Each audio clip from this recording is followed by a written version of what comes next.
Back again to our top story. FBI agents, they are searching the home of Gabby Petito's fiance, searching for answers after it is believed her body was found in Wyoming. Yeah, a lot of people are very interested in this investigation, what happens now. So let's bring back Tia. She's breaking it down further for us. Yeah, this is an absolutely polarizing story. Today we got to hear a 911 call for the first time where a caller says he saw Brian Laundrie slap Gabby Petito. And we're bringing in former FBI agent Ross Rice to talk about this afternoon. Thank you so much for being with us.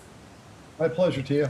You know, I know a lot of this is still premature because a lot of this investigation is still unfolding. But in a situation like this, what would the agents be searching for in Laundrie's home? Physical evidence. There's many different types. As I understand it, he brought her vehicle back to his home in Florida with him, so he may have brought the contents of that vehicle into the house. There may be physical evidence on his clothing, possessions, just any evidence to link him to her disappearance or to help investigators conclusively determine where she is.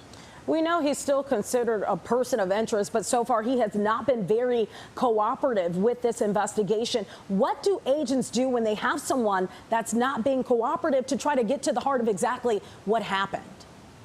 Well, it certainly makes it more difficult. I think most investigators would say if he's not being cooperative in helping them trying to locate what I understand was his fiance, that would be a red flag to indicate that maybe he has something to hide.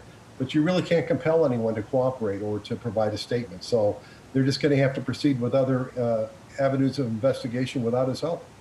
What do you think the next steps are in this case from here? This has been going on for a few days now, a lot of media attention. What do you think has to happen next? Well, as I see it, you need to have a conclusive identification of the body that was found out in Wyoming. I don't think that's been done yet.